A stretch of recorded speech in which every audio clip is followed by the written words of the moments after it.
Hallo Freunde der analogen Unterhaltung. Ich bin Jenny von den Brettspiel Pandas und neben mir sitzt Ren von Dragon Dawn Production.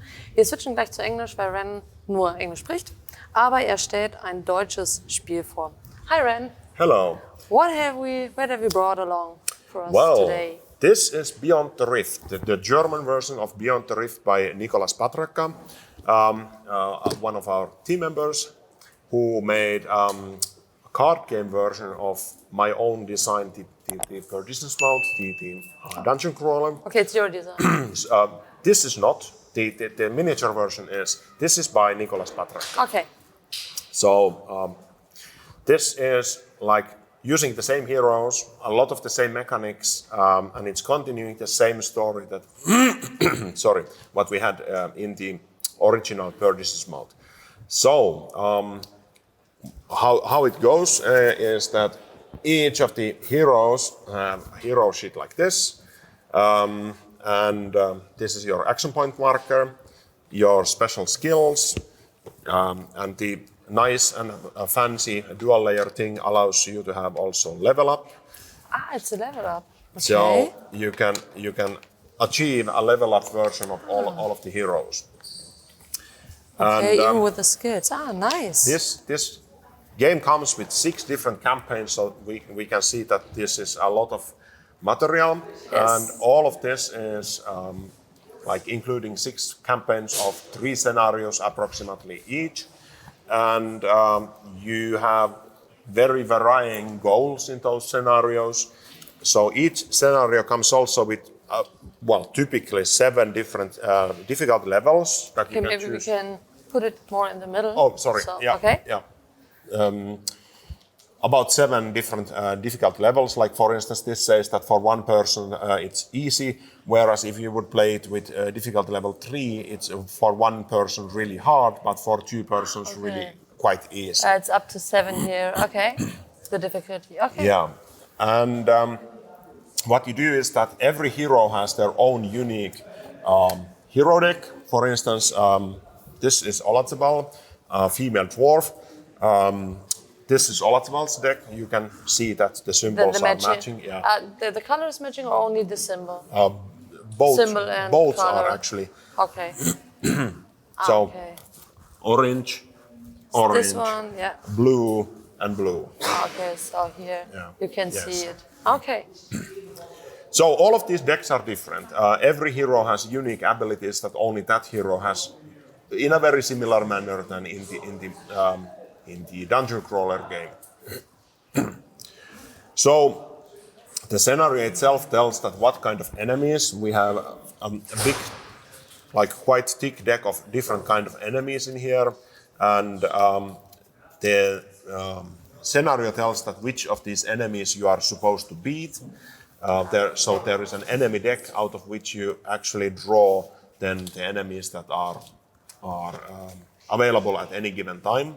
Some are actually told, some scenarios say that this specific enemy is present at the time. Then there could be obstacles, which are not exactly enemies, but which could be like a door, or a barricade, or like Stones.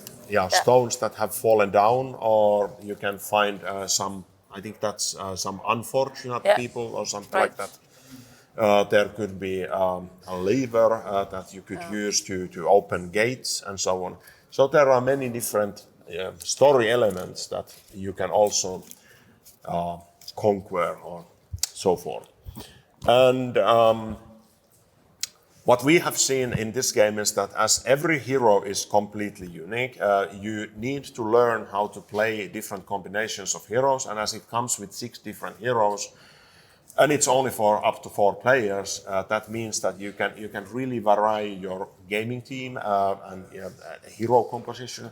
And even if you change it so that today you play, just 2 of us, for instance, we would then have 2 heroes. And tomorrow when we take him with us, then it would be 3 players, 3 heroes, and they don't necessarily need to be the same hero.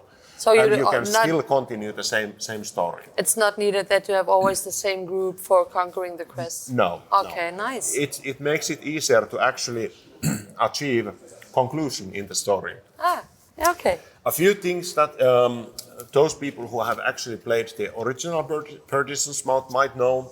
We have the response deck, which is numeric cards from -1 to 5 with an average of 2. This is exactly the same deck. So the same cards, same amounts, Okay. same variation. So all of those people, those who have already learned how to count, you can count again in here. And we have another feature that you might recognize. These are the wound cards, and they work fairly similarly than they work in the base game. If you manage to get a wound, it goes into your deck, and then your deck is just that much worse. Ah, okay. But for the enemies, it actually changes the enemy's stats. So if you will look at this, this would mean that this has now 2 action points less, and its attack would be 3 minus 3, so 0, and 1 hit point less, and 1 more defense. Okay.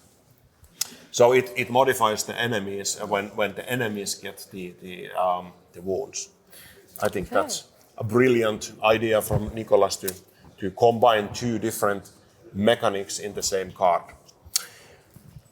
So this is going to be also available in Essen in 2 different languages, English and German. I have a feeling that we are going to have quite tight delivery just before Essen, so we can't really promise that there will be fulfillment before Essen. But I'm quite confident that we will have enough copies some way in Essen. Okay. So that's basically the short story. I have to point out one more important detail. The original game had, I think, 42 pages of rules. Look at this. Only 15 pages of rules. Okay. So you can actually get to play in about 10 minutes. Nice. Instead of reading 3 hours. Yeah, very cool. Yeah, thank you, Ren, for being here. Danke, dass du da warst. Ziemlich cooles Spiel, sieht auch mega geil aus von der Grafik. Schaut es euch in Essen an. Und ansonsten sage ich, wir sehen uns. Bye. See you.